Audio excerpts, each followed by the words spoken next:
Makanya kalau ada orang minjam uang, saya pinjam uang kamu 100.000 tahun 2020, dibayar tahun 2030 dengan 100.000, mau apa enggak? Saya enggak mau, karena dalam 10 tahun itu terjadi inflasi. Assalamualaikum warahmatullahi wabarakatuh. Waalaikumsalam. Al-Mukarram Ustadz, bagaimana hukumnya bila investasi digital koin, lebih spesifiknya lagi adalah cash?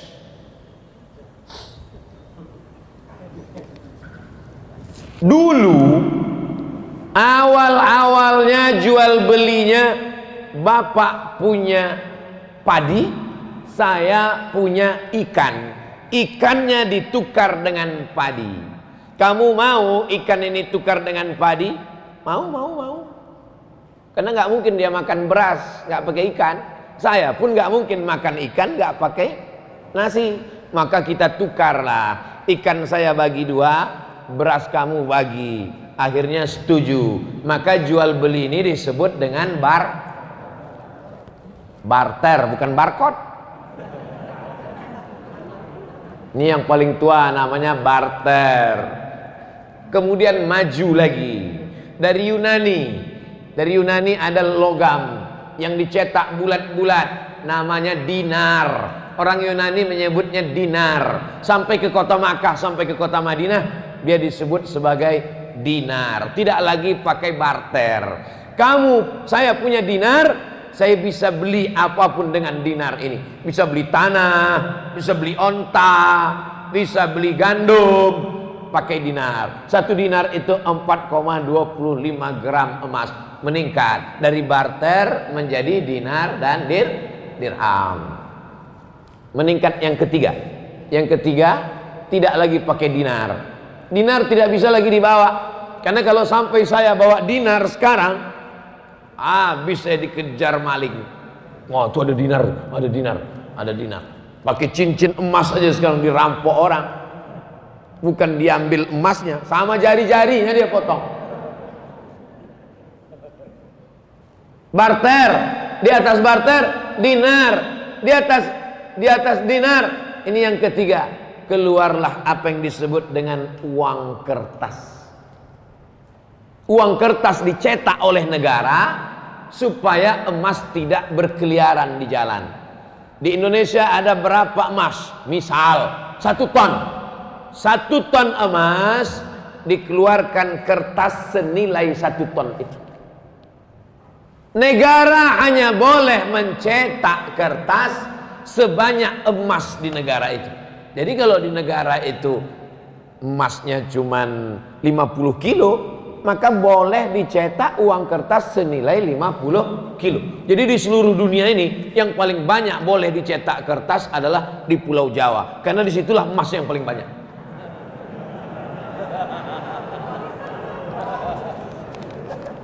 Lalu kemudian Amerika mencetak kertas lebih banyak dari emas yang ada di negaranya. Ini yang pertama kali melanggar di dunia ini, Amerika. Dia cetak kertas, ternyata nilai emasnya tidak sebanyak itu. Di Amerika itu emas tidak terlalu banyak. Kenapa sekarang emas paling banyak di Amerika? Bukan dari tanah Amerika. Emas itu dibawa dari Papua, karena dia punya perusahaan di Papua. Dia sedot emas itu dia bawa. Lalu kemudian Amerika melanggar itu. Dia cetak kertas banyak-banyak, emasnya tidak sesuai dengan itu. Tapi karena dia punya kekuasaan, dia menguasai dunia, akhirnya boleh negara mencetak uang kertas walaupun tidak senilai dengan emas yang ada di situ.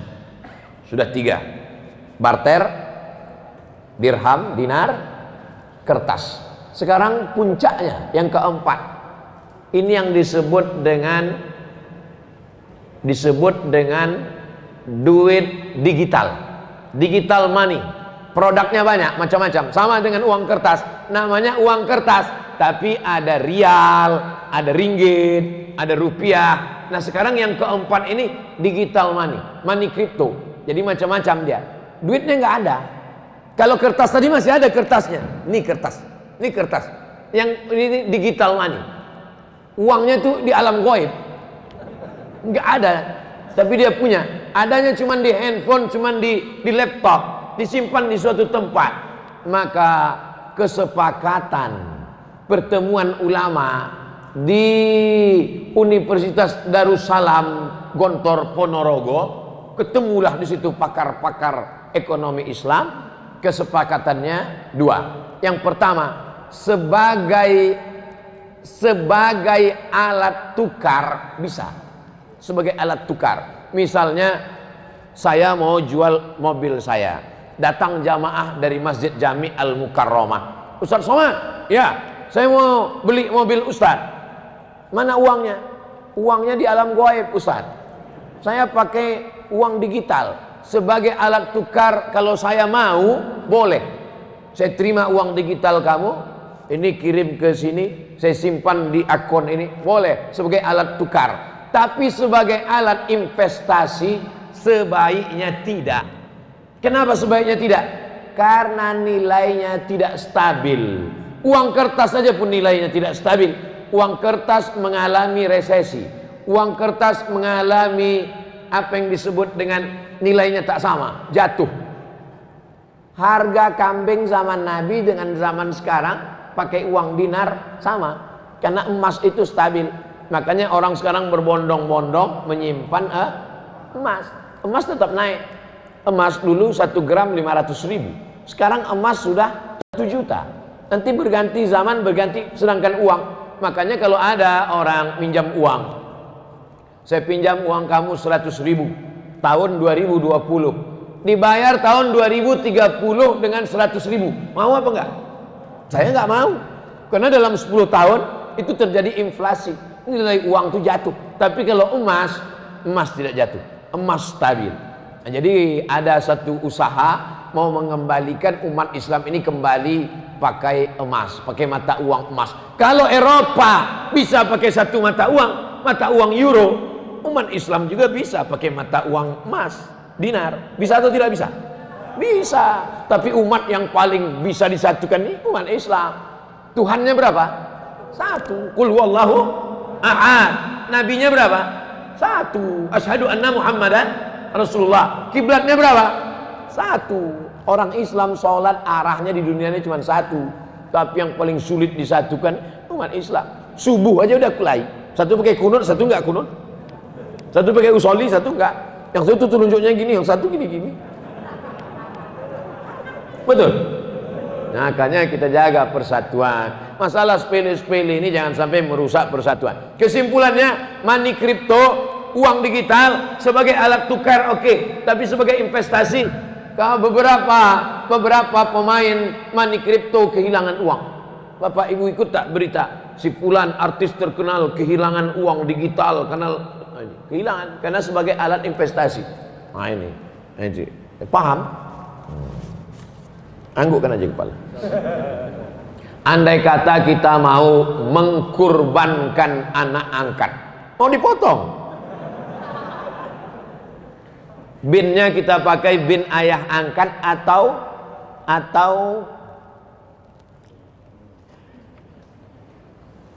mengadopsi anak angkat itu baik apa enggak baik? Baik. Dulu ada nama program Orde Baru namanya GNOTA, Gerakan Nasional Orang Tua Asuh. Bagus. Anak-anak yang miskin, susah, duafa, anak yatim disekolahkan, bagus. Mengadopsi anak bagus. Tapi ada 3 yang dilanggar dalam ajaran Islam dalam adopsi anak. Yang pertama, anak angkat itu dipakai bin bapak angkat, nggak boleh. Zaid bin Muhammad turun ayat, makana Muhammadun aba ahadin mir rijalikum. Muhammad bukan bapak kamu, nggak boleh panggil Zaid bin Muhammad. Nabi Muhammad punya anak namanya Zaid, dipanggil Zaid bin Muhammad. Turun ayat melarang, jangan panggil dia Zaid bin Muhammad, panggil dia ud'uhum li abaihim, panggil bapak kandungnya Zaid bin Harithah. Jadi jangan pakaikan akte nama kamu. Punya anak angkat perempuan namanya Fatimah, buat Fatimah binti Abdul Somad. Itu bukan anakmu Abdul Somad. Ganti nama asli bapaknya. Siapa nama anak angkatmu itu yang kau adopsi?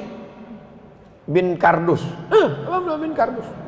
Rupanya dulu pas dia pulang habis sholat subuh dapatnya anak itu dalam kardus di rumah. Kalau tahu nama bapaknya kasih nama bapak. Kalau nggak tahu bin Abdillah, anak hamba Allah. Hamba Allah. Jangan sampai nama bapak. Yang kedua, yang menyebabkan rusaknya anak angkat adalah si bapak angkat dengan anak angkat perempuan, si ibu angkat dengan anak angkat laki-laki yang tidak mahram, berdua-duaan. Istrinya pergi, suaminya pergi, dia sama-sama di rumah nonton TV, pakai daster, tidak pakai jilbab, lengannya pendek. Ketika ditanya, itu kan anak angkatmu? Sudah seperti anak saya. Itu kan anak angkatmu? Sudah seperti berapa banyak anak angkat nikah dengan bapak angkat. Berawal dari macam anak saya, macam adik saya, berakhir dengan macam-macam. Waspadalah. Terutama ibu-ibu, waspadalah bu. Yang ketiga, yang menyebabkan rusaknya anak angkat, si bapak angkat menuliskan surat wasiat. Dia menikah, nggak punya anak, dia ambil anak angkat, dia tulis surat wasiat. Semua hartaku kuserahkan pada anak angkatku. Adapun saudara-saudara kandungku itu, sendal jepitku pun tak kukasih untuk dia. Tak boleh. Kalau saya tidak punya anak, maka saya meninggal, harta warisan saya akan diwarisi oleh saudara kandung. Ini banyak orang saudara kandungnya dia benci, tidak dikasih harta warisan, dihabiskan semua oleh anak angkat. Celaka 12. Surat-surat tanah, surat mobil diambil semua oleh anak angkat, habis. Kalau sayang sama anak angkat bisa dikasih dua. Pertama hibah, yang kedua wasiat. Apa beda hibah dengan wasiat? Hibah dikasih ketika masih hidup.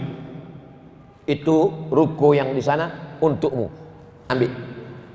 Tapi kalau wasiat, itu ruko yang di sana untukmu, tunggu aku mati.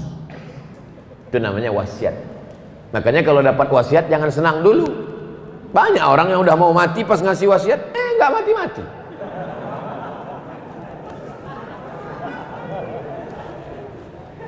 Ini untuk masjid Jami Al-Mukarramah, pengurus sudah senang, alhamdulillah dapat rukun 3, dia udah sakaratul maut.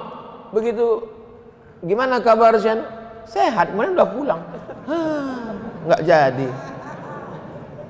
Bagaimana cara kita menunjukkan cinta kepada ulama jika kita sebagai PNS ASN? Kamu kan punya atasan, tunjukkan cintamu dalam, jangan diperlihatkan. Ini update status. Udah tahu PNS, ASN, update status di video. Takbir, kita tangkap. Ya Pak, ngerti lah, paham. Datang pas nggak ada orang, datang. Assalamualaikum Habib, cium tangan. Pastikan nggak ada kamera. Assalamualaikum.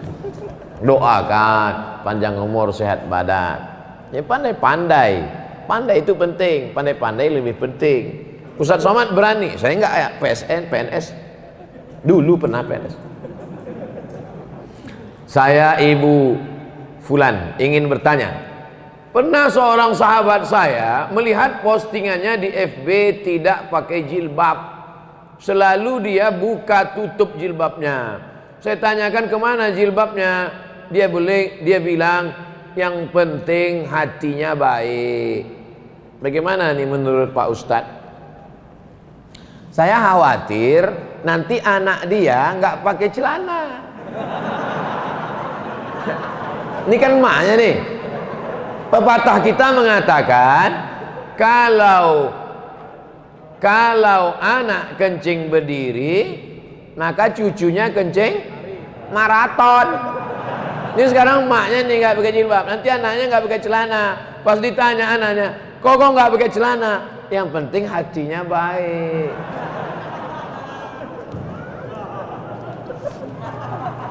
Saya tanya, apakah Sayyidatuna Aisyah itu hatinya nggak baik?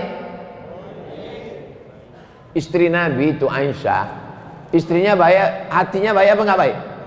Baik. Dia pakai hijab nggak? Pakai. Ada nggak Aisyah mengatakan dibukanya hijabnya? Aisyah, kenapa nggak pakai hijab? Aku kan istri Nabi, hatiku kan baik. Kalian semua kan anak-anakku. Wa azwajuhu ummatukum. Istri Nabi itu adalah ibu kamu. Aisyah itu ibu kita. Tapi dia tetap pakai hijab. Kenapa? Allah yang nyuruh. Ya ayyuhan nabi, wahai Nabi Muhammad SAW, qul li azwajika, katakan kepada istrimu, wa banatika, katakan kepada anak perempuanmu, wa nisa'il mu'minin, katakan kepada perempuan yang beriman, yudnina alaihinna min jalabibihin, hendaklah mereka memanjangkan kerudung mereka. Dulu kerudungnya tutup kepala, tapi lehernya nggak kelihatan. Pakai lagi.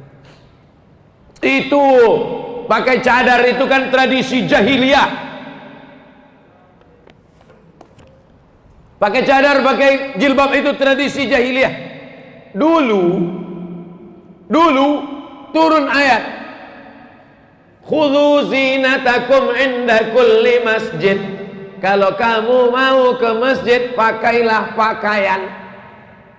Kalau kamu mau ke masjid, pakailah pakaian. Apa maknanya?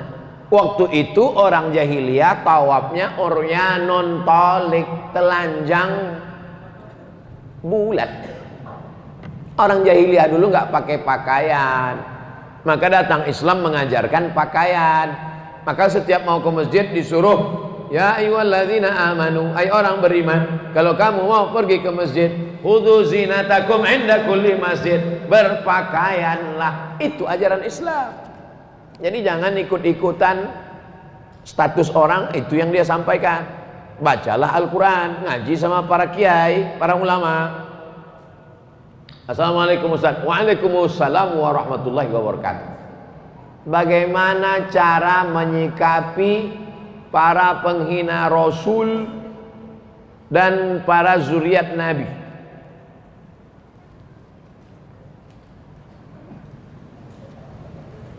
Kalau engkau punya kekuasaan, kau tegakkan hukum.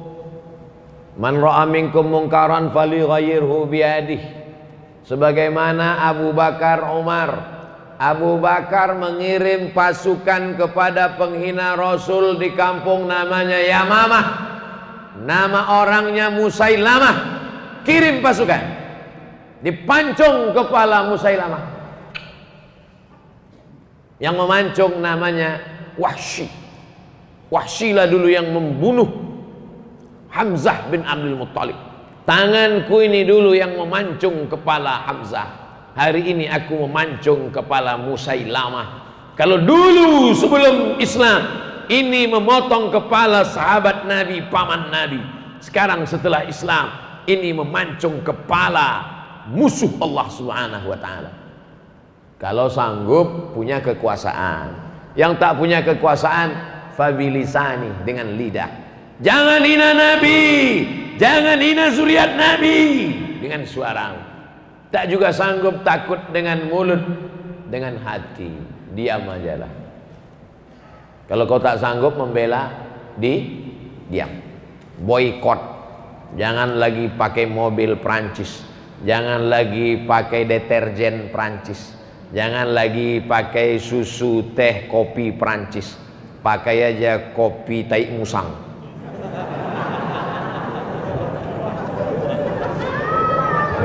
Produk Indonesia. Namanya aja itu kopi luwak. Sebetulnya mereknya aja, bukan tai musang. Kalau memang betul kopi tai musang itu satu gelasnya $100. Setiap diminum satu tetes menetes air mata. 1.300.000 guys.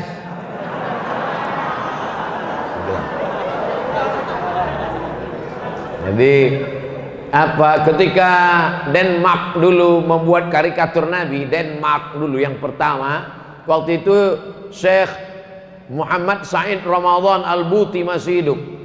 Coba ketik di YouTube Syekh Muhammad Said Ramadan Al-Buti, orang Suriah. Ceramahnya lembut.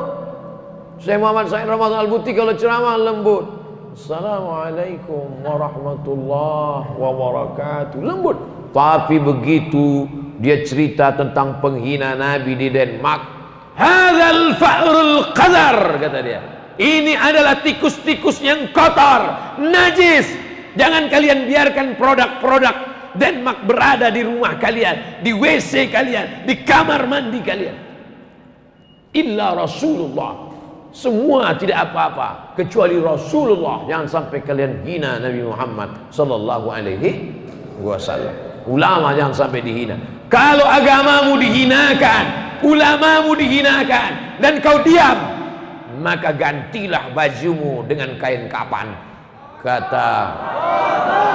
Kata Haji Abdul Malik Karim Amrullah, Buya Hamka. Bukan kata saya ngutip-ngutip pendapat mereka aja.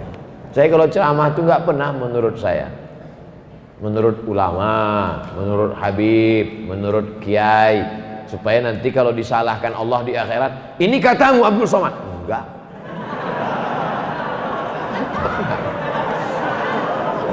Saya nggak berani menurut saya. Mana pernah saya ceramah menurut saya? Enggak. Yang selamat di akhirat itu nanti saya. Karena saya nggak pernah pakai menurut saya. Sampaikan Al-Quran, sampaikan hadis, sampaikan fatwa ulama, sampaikan pesan para habaib, sampaikan pesan para kiai, cerdaskan umat. Habis waktu baca doa, selesai pulang. Habis waktu 1 jam. Tadi saya mulai jam 6 kurang 15, sekarang jam 5 kurang 15. Sesuai tertulis di botol 600 ml. Apapun makanannya, minumnya tetap az-zikra water. Pakailah produk dari saudara kita sendiri, sehingga kalau ekonominya maju, dia akan makun masjid. Kalau ekonominya maju, dia akan sedekah. Jangan kau kayakan orang lain. Kalau duitnya banyak, dipakainya berjemur di pantai tak pakai kolor. Pakailah, minumlah minuman santri dari pondok pesantren Sidogiri. Kau minum makanan, kau makan makanan yang halal, kau minum minuman produk saudaramu, maka itu sudah kau ikut membangun masjid, membangun pondok pesantren, membangkitkan ekonomi umat. Saya alhamdulillah sampai hari ini semua saya endorse, dari mulai kerupuk sampai keripik. Kalau ada jamaah datang bawa kerupuk 2 bungkus, senyum, saya sudah tahu dia pasti minta endorse. Mana di kerupuknya? Jamaah dimanapun berada, belilah kerupuk ini, dapatkan di toko terdekat. Hubungi nomor berikut ini, persediaan terbatas. Ada lagi yang mau endorse? Astaghfirullahalazim, astaghfirullahalazim, astaghfirullahalazim, alladzi la ilaha illa huwal hayyul qayyum wa atubu ilaih.